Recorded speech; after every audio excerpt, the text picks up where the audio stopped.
Hey everyone, welcome to Locked On Lakers for Monday. Brian Kamenetsky, Andy Kamenetsky. Critical game 4 tonight at the Crypt. Do the Lakers need to change anything, even though they're up 2-1? That's next. You are Locked On Lakers, your daily Los Angeles Lakers podcast. Part of the Locked On Podcast Network, your team every day.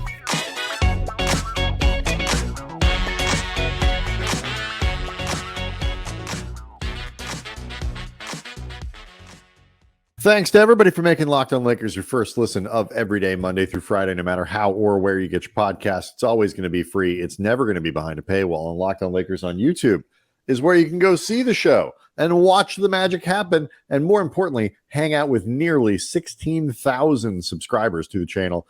Lakers fans, NBA fans, talking to each other, talking to us, leaving questions, stuff that we like to use on the show whenever we can. Appreciate all the support that channel is getting. Do want to let everybody know that today's episode is brought to you by Prize Picks, where first-time users can receive a 100% instant deposit match up to $100 with the promo code Locked On. That is prizepicks.com, promo code Locked On. So, Andy, we'll get into some of these potential adjustments the Lakers may or may not want to make, both as it pertains to defending or attacking the Grizzlies in game 4 tonight, but also in the players that they choose to attack with. A lot of discussion on that, the YouTube board about who should be playing and who shouldn't. But before that, Andy, the big housekeeping news for game 4, unfortunately for the Grizzlies, Dillon Brooks will not be suspended for game 4. I think most Lakers fans, would you agree, we're happy to see that he will be back for Monday's game. If the league had announced that Dillon Brooks was suspended for game 4, the Lakers would have petitioned them. Like they'd have been like, "This is absolute BS, man!" Like that, you guys are being thrown out of the game was punishment enough. He should be able to play. Come on. No, that's where you start getting to like big government overreach and things like that. Like, I'm sorry. Like it would be just this grave injustice, according to the Lakers, if you suspend Dillon Brooks. It was bad enough that you tossed him. Yeah. In fact, while we're here, we think you should rescind a few of those technicals you gave him during the season. It's really a shame. Again, if the league, and apparently they did, really wants to punish Dillon Brooks, they will force him to keep playing in this series because he has been awful. He currently has, Brian, a 1.3 to 1 baskets to fouls ratio. He has 13 baskets against 10 fouls. That is a twist on the old assist to turnover ratio. Yeah, I came up with that one on my own. I was pretty proud of that one. And it's not good. Like, I don't know what the league leaders are in that stat, but it ain't him. Well, in fairness to Dillon Brooks, he is very distracted by what the media has made him out to be. This image that they've painted of him, per Tim McMahon, who is covering the series very well, by the way, for ESPN after practice on Sunday. Dillon Brooks said that he thinks the perception of him influenced that flagrant 2 call in game 3 where he got ejected. Quote, the media making me a villain, the fans making me a villain, that just creates that persona on me. So this was my face when I saw that quote. Exactly. Well, look, man, on behalf of the media, and I mean, you and I are media. We do this show. We work for ESPN, Spectrum Sportsnet. I mean, they took our blue check mark away, but until we were blue check marked approved members of the media for a long time. We've worked for The Athletic, the LA Times, the Players Tribune. So, and we know a lot of people in media too. They are our peers. So on behalf of all media, I would like to apologize for our role in creating a villainous image of Dillon Brooks, the self-proclaimed bear poker who led the NBA in techs, dresses like a classic WWE heel, and called LeBron James old. Moving forward, we, the media, we must do better. Yeah, it is. I mean, I will say, like, because we talked about this for the mini show for Sunday, I was not surprised at how this went. Where LeBron played, very much like LeBron, had a very good, very solid, very steady LeBron game, and Dillon Brooks put Dillon Brooks on tilt. The Lakers were daring him to shoot, and he obliged. He was a big reason the Grizzlies scored 9 points in the first quarter. He poked the bear, and the bear turned out to be that bear from The Revenant. Kind of mauled him. Sort of didn't go well in that sense. And I do wonder what it's gonna be. I have to say, and I think Taylor Jenkins is a good coach. I really like the Grizzlies as a team. I think they're a franchise certainly that's well run, going in the right direction. I have long been mystified at the leeway that Dillon Brooks gets offensively, as inefficient as he is. But I hope they continue to let him have it in Game 4.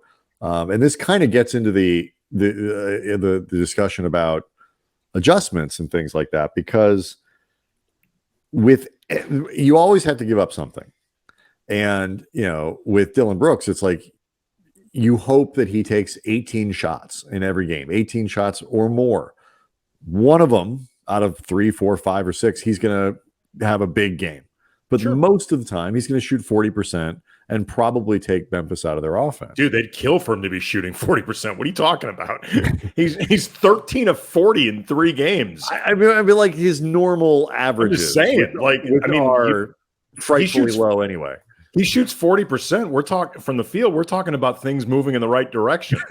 Like, do you start running more of the offense through Dillon Brooks? It reminds me of earlier in the season when, like, the very beginning of the season, when the Lakers were so catastrophically awful from 3-point range, where they'd have games where they shot like 29% and it would raise their average pretty significantly.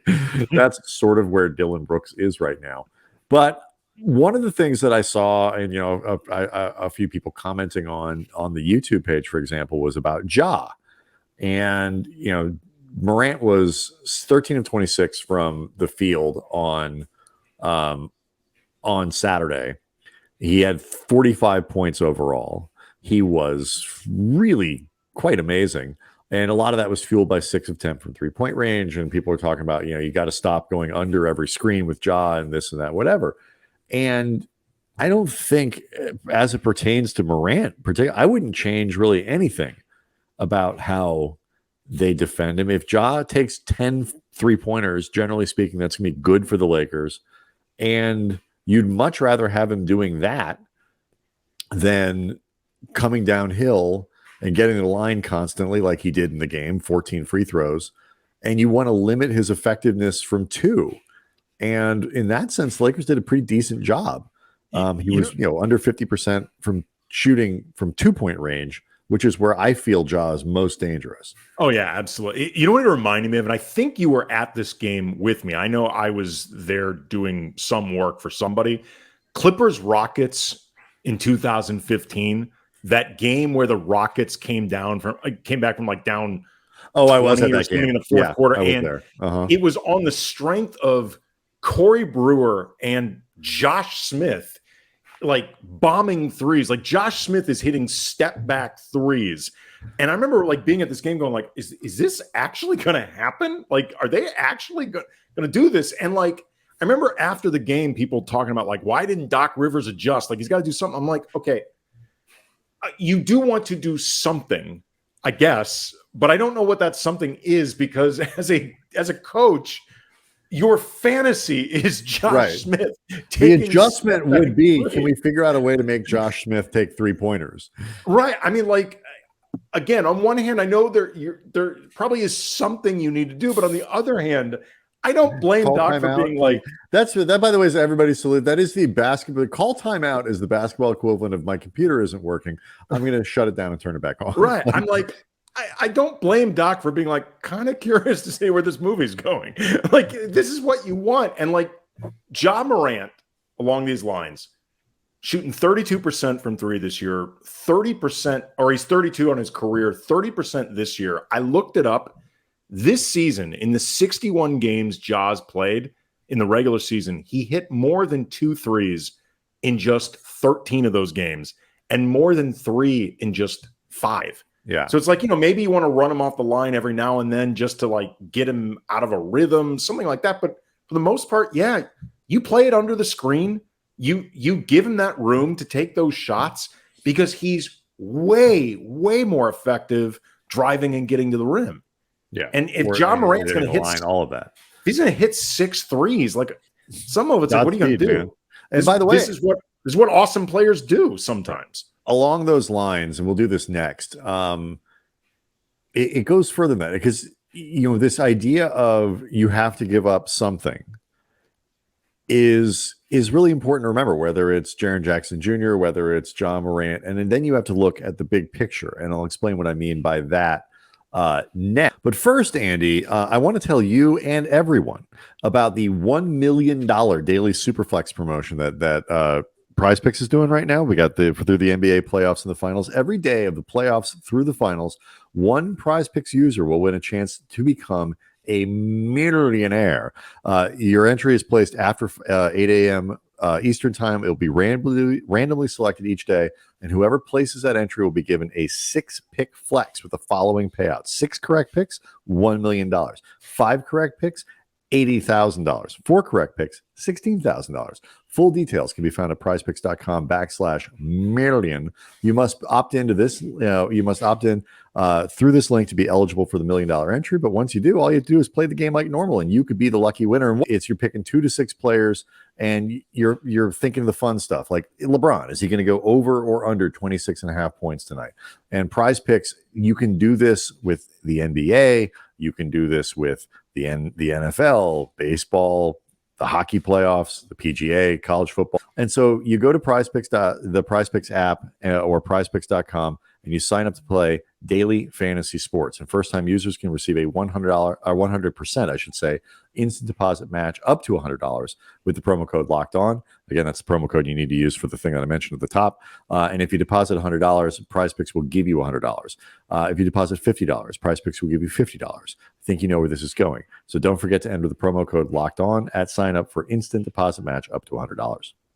Locked On Lakers is also brought to you by Nissan, and Nissan's most electric player of the week is brought to you by the all-new, all-electric 2023 Nissan Ariya, and the award goes to Rui Hachimura. Nobody has elevated their play to the level expected and beyond in these playoffs more consistently than Rui Hachimura. According to the folks at Fast Break Breakfast, Rui joined Kareem Abdul-Jabbar and Cedric Maxwell as the only players to score in double digits and shoot 50% or more in their first 8 career playoff games, which is pretty impressive. That's a nice company. His smooth, elegant jumpers, Rui's, they are dropping from all spots in the court. It's been a shot of electricity for a second unit that quite generously put needs to pick up their production. He's also using his strength on the defensive end, making himself difficult to move on post-ups, lowering his shoulder into him. And a lot of guys on this team, even though the Lakers are up 2-1, raise your game. Be more like Rui. The 2023 Nissan Ariya packs pin you to your seat power and premium intelligence all in one EV. The all-new, all-electric 2023 Nissan Ariya, the EV for people who love to drive. Shop now at nissanusa.com. I know after game 1, Andy, we talked a lot. And by the way, to any of the everydayers, make sure, obviously, tune in tomorrow because all kinds of recap action for game 4. Hopefully the Lakers going up 3-1, but we'll have all the analysis and looking forward to the rest of the series. But, John Morant goes for 45 points in game 3. Jaren Jackson Jr. went off in game 1. And then, the big question is, what do you do about those things? And, I look at this from a schematic standpoint defensively. I don't think I would change much anything that the Lakers are doing. The reason is it's working. It's working extremely well. The Memphis Grizzlies have the lowest field goal percentage in the playoffs, 42.5%. That's going really well for the Lakers. The Memphis Grizzlies have scored the 11th, they're 11th in playoff scoring just in raw points per game. And the Lakers are not losing anything based on Memphis scoring too many points. Even in game 1, where Memphis scored as much as they have all series, that was not a crazy number. Game 2, the Lakers lost because they scored 93 points. Not because they lost because they decided inexplicably to start Game 2 of the playoffs all casual. Right. But they seem like, but they still, if they put up a normal offensive effort, they still would have won that game. As poorly as they played, and defensively, keeping in mind, Memphis gets a vote. Memphis is a really good team. They are the 2 seed in the Western Conference for a reason. And it's like, this is not a normal like first round series where the Lakers can just beat down an inferior opponent. Like the Memphis Grizzlies are a really good team, banged up as they've been. I don't have a lot of complaints or things that I think they should change or adjustments they ought to make on that side of the ball. Well, I am not one of these people, for example, that thinks that they need to figure out a way to get Mo Bamba in the game when Anthony Davis isn't. I would not be doing that. Okay, well, I would not be doing that specifically. There is something, I guess, adjacent to that could come up as a possibility. We'll talk about it later on. But I do think that they've been making some good defensive adjustments. Like, for example, in Game 1, it became very clear that other than Anthony Davis, there's absolutely nobody on this team that can handle Jaren Jackson Jr. down low one-on-one. Like they can't. They are getting killed. They have done a better job since then making sure that does not happen particularly often. Like even if Rui or LeBron ends up the primary defender on Jackson, which isn't ideal, and we've seen that. He is too big and too long and too talented with that size for those guys. When he gets that type of position down low, they're generally sending help, and they're doing a better job of making Triple J work. Like unless it's AD, like AD can handle that by himself. Right, but then they're doing a good job of keeping Anthony Davis away from him a lot too, so that this, Anthony Davis's rim protection in this series has been otherworldly. Yeah, and you don't want to mess with that. It's been spectacular. Desmond Bane can be a really deadly scorer. They have done a really good job keeping him from getting into a groove. Like he's one of those guys who is, he's not quite an all-star. I don't know if he's ever going to be one, but he's very, very, I think it's gonna be like D'Lo. Like, he's Drew Holiday, make one here, there, whatever. Drew Holiday's a really good player. I think Drew Holiday. I don't want to get too semantic about this. I think Drew Holiday is in a higher caliber tier than Bane, because he's somebody that ends up making All NBA occasionally. Right. My point is like, a guy who he's not a perennial all-star, but if Bane plays for 13 years in the league, will make 2 or 3 all-star teams. Maybe I could see that. He might. If I did bet on it, I think he wouldn't, just because the odds can be very difficult for guys who aren't true stars. But either way, the point being, he's a good player. Good player, right? They've kept him from getting into a serious groove. Ja is difficult for everybody to contain. He's one. It's similar to any star in the league and a star scorer in the league, and in case of Ja, an efficient scorer in the league. Like it's tough, but absolutely.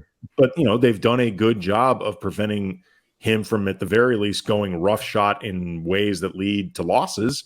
To your point, there are always going to be tweaks that can be made, adjustments to the adjustments, that sort of thing. But it is hard to get deeply critical defensively about what the Lakers have done in this series. For the most part, the biggest criticism you could have about them defensively was Game 2, try, get into it. Right, try earlier. Yeah, exactly. Because second half they were very good defensively. Well, because they took the, were less sloppy with the ball. They just when they don't give Memphis, I know we want to talk about the Lakers and some of their half court issues that they have and their challenges scoring in the half court. It's worse for the Grizzlies. When the Lakers don't give the Grizzlies opportunities to get cheap points on the break, cheap points off turnovers and things like that, Memphis really struggles to score. And so, they're more, I think, even than a normal series, their defense is heavily influenced by the quality of their offense. And so if they're efficient offensively, if they can make some shots, shoot the ball a little better than they have been, continue those stretches where they do take good care of the ball, like they did in the first quarter, obviously, on Saturday, where they can force some turnovers so the Lakers can run themselves. But like in terms of just the basics on defense, what they're doing is working, and I wouldn't change it. And I wouldn't change it if Dillon Brooks, has a big game 4 or something like that, Ja or Jaren Jackson, not both, preferably. Don't put them on the line, and and then on the other side, don't turn the ball over. And I think the formula is working very well. Yeah. Now, as far though as the Lakers and their own scoring, do you want to start with the potential rotation tweak or the fourth quarter and the sort of the crunch time set up? Let's talk about rotations, because I think that's what most people are interested in. So set up basically what the complaint is, and then we'll break and we'll come back and break it down. Seen a lot of calls both in the YouTube comment section, but also on Twitter at Cam Brothers. Ended up in a discussion today on Twitter with Trevor Lane and Sean Davis over at Lakers Nation, friends of the show, that sort of thing, about Malik Beasley. And no, I got you doing it now. The Michael Beasley thing. Yeah, you That's did my get me fault. doing it. It is your fault. But Malik Beasley and his role in the rotation, and he is currently the 10th man on this team, and he's averaging only 12 minutes per game. He's often not playing in second halves. He did not play, I think, in the second half at all. Nope. In Game 3 win, in part because I think with that type of lead, the Lakers were thinking defending it. So at that point, Beasley doesn't really factor into that equation. But also, too, he has not been particularly effective offensively at all. And I remember before the playoffs began, you and I had a few discussions about whether or not it was time to consider not just benching Beasley, because he eventually did get moved to the second unit, but actually taking him out of the rotation, whether in favor of Lonnie Walker. And I've seen a lot of suggestions to put Lonnie out there, or this was another thought that I had actually had, because the Lakers, those second units are not playing well, in part because they're not getting the scoring they need from anybody other than Rui, but also there are some size issues, because Memphis is just a pretty big team, period. Even when Jaren Jackson Jr. isn't playing, but especially if he is with the second unit and you're left with either LeBron or Rui as the quasi center, you're losing some rebounding, you're losing some size. I was wondering if it actually might be time to try Wenyen Gabriel for about 10 minutes. We'll see. But either way, the idea of taking Beasley out, because he's essentially a limited offensive specialist on this team, not providing much offense, not providing really much shooting. No. And when he's not doing that, he does not bring a ton to the table. All right. So the idea of whether it's time to take him out. Beasley, I've seen a lot of why are we playing Troy Brown kind of stuff, and a lot of should Mo Bamba be, like, they're just size, who you have in these 7th, 8th, 9th, 10th, if you're going to go that deep in the rotation. So we'll do that next.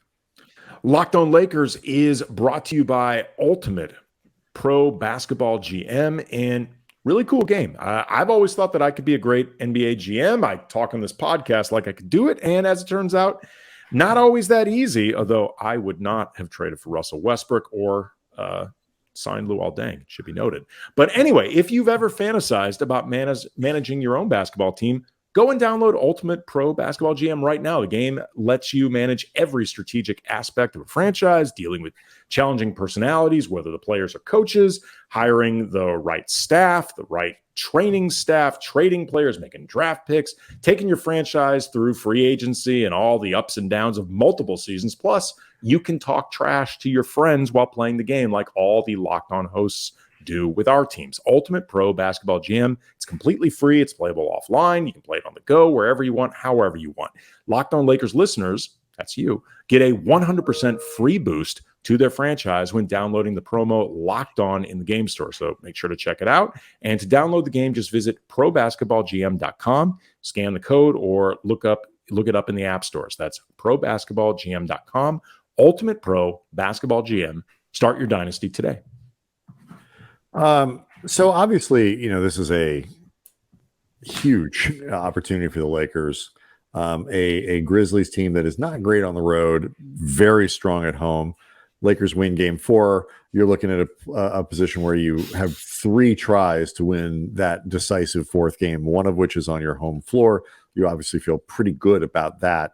My big thing with game 2 is like they could have put themselves in a position where all they had to do is split on in these games, but okay, it's not to be. Could have put themselves in a position where they're potentially sweeping. Well, maybe who knows? The it could have been a different energy, could have been a different result, whatever in game 3 and all that stuff. And, depending on if the Lakers had won game 2, maybe it's different. I don't know. Maybe Dillon Brooks hits LeBron in the first half. Yeah, right. It could have been.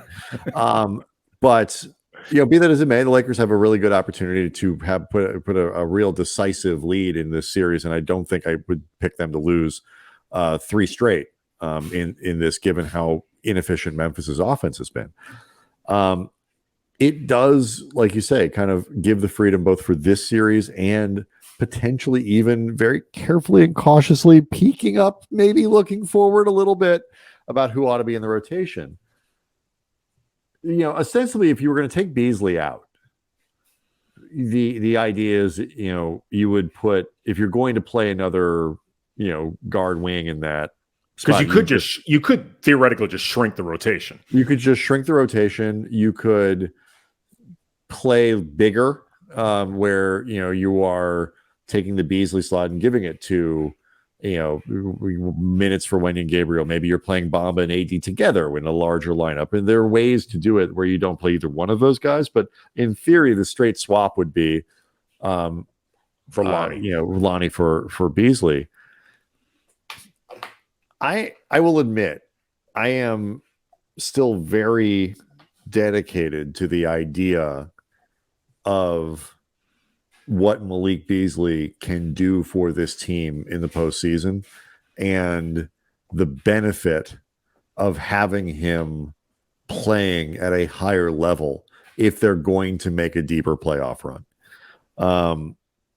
I have more confidence in Beasley to fill the role of a straight shooter, which is what they want him to be. It's not scorer. It's not bench scorer. Like, is Lonnie Walker a better bench scorer, like in more versatile ways? And, if the shots aren't falling, can Lonnie Walker get to the basket better? Yes. I mean, I don't think anybody's debating way better. That. But as a high volume 3-point shooter, no. I mean, that's really much more Malik Beasley's historical role than Lonnie Walker. And so I get it. I don't think it's hurt them necessarily in the end results. I don't know if it's going to work. Like, I am still on board with trying to get Malik Beasley going. I just don't know if you have the space to do it if he's only really going to get, 8 to 12 minutes in a game. Like, what I'm saying? Like, and that he shot, let's say he makes 2 threes in the first half. Does that mean he plays in the second half? Like, I don't totally understand where you take it, but I really do understand why they would try to move heaven and earth, so to speak, in that rotation to try to get Beasley going. Here's why I am leaning towards either take Beasley out of the rotation specifically for Lonnie Walker or Wenyen Gabriel. Right. I think you can make an argument. I would not play Bamba. I'm just going to say this right now. I would not play Bamba, because he's not helpful for Jaren Jackson Jr. or Tillman or any of these big physical guys. They will just beat up Bamba. That's not how he helps a team defensively at all. He also has played so little with this team. Like, the people who've suggested playing AD and Bamba together, they have literally not played together at all since Bamba's been with this team. There's been very little opportunity to do it because Bamba was suspended, then injured, and then there were a few games AD didn't play. Like, it's not because the coaches screwed this up. There really was not time to make this happen. Gabriel is more familiar with what they do. I think he could frankly provide a shot of energy that sometimes that second unit needs, just energy and activity. He's a smart player. I think, generally speaking, Wenyen's been pretty good this year in terms of just serving his role. Otherwise, assuming you think a 10th man is necessary, because you could just shorten it to 9, and I don't think Troy Brown would get more minutes. I think it'd be more minutes to Rui, more minutes to Austin. Honestly, you could hack. A lot of teams will just essentially play 8-man rotations at this point. You could, but I think particularly defensively, Troy does enough well with his activity, and he's reliable. If nothing else, he's predictable, and he only plays about 15 minutes a game anyway. So I probably wouldn't go down to him, take him out of the rotation yet. I could see it happening, but I probably wouldn't do it now. But the reason I think I'm leaning towards taking Beasley out of the rotation, like you said, his minutes are so limited right now that for somebody like him, who I think needs to get into a rhythm and needs volume in order to really be productive, I don't know if the opportunities are there.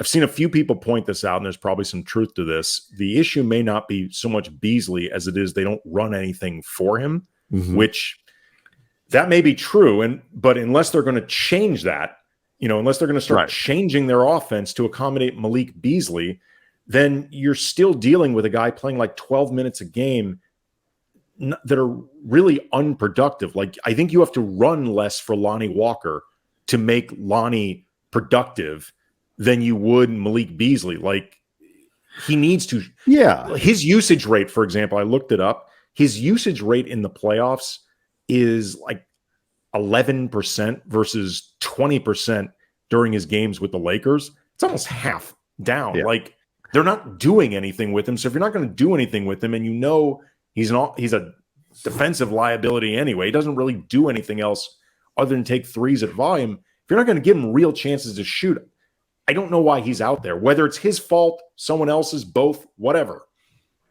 Yeah. And I think some of it's just, I don't see, Lonnie's had some really good moments this season. It's not what I'm not trying to like rag on the guy, but like, I just don't see him. I mean, I think part of the reason I would try with Lonnie really quickly is just because the team is often struggling to score. Right. That's what I'm saying. And so, but I look at this in a couple different ways, and, you can change up the way you maybe want your bench units to try to score, which is what Walker would do. Not that Lonnie can't hit a perimeter shot, but he's more of a get in the lane, put the ball on the floor kind of guy.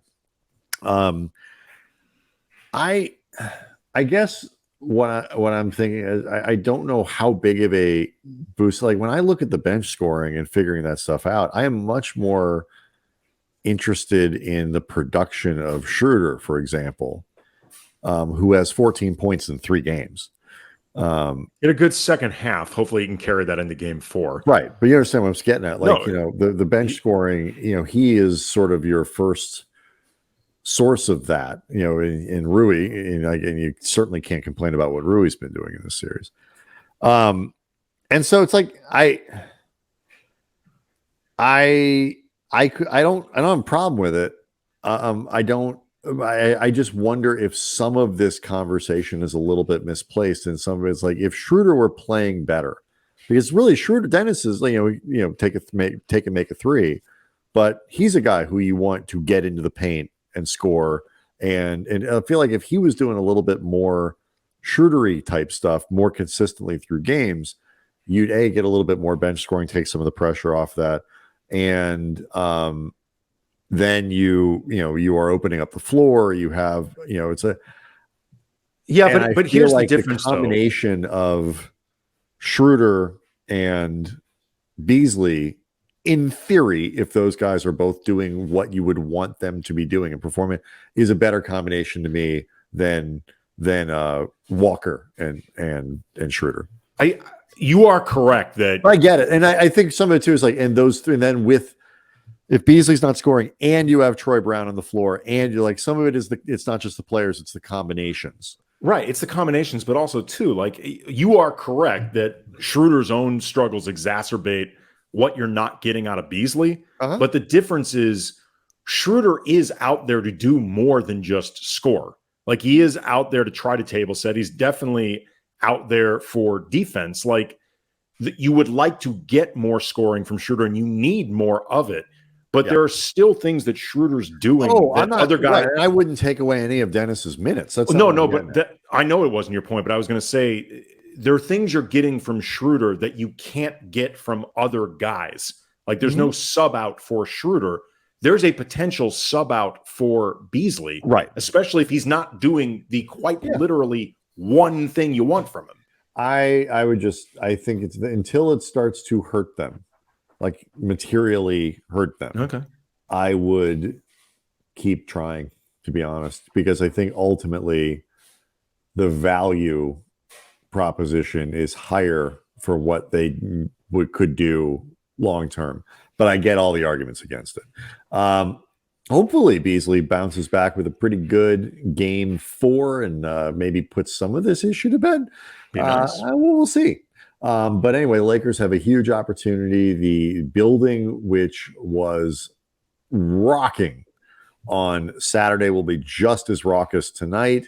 I know a lot of people inside that building who just couldn't stop talking about how loud it was, how energetic that crowd was, and Lakers are going to need that again for Monday. So we'll see how that goes. Locked On Lakers on YouTube is where you can go see the show, participate, leave comments. As you can tell, we love to go through them and use them as conversation starters. Reminder to the everydayers, we're going to be back through the week with obviously the rest of this series. But maybe if they win on Monday, we can start peeking ahead to see what might await the Lakers in round 2. Remember, we're allowed to get ahead of ourselves. The team can't. We can't. All right, we'll see everybody on Tuesday.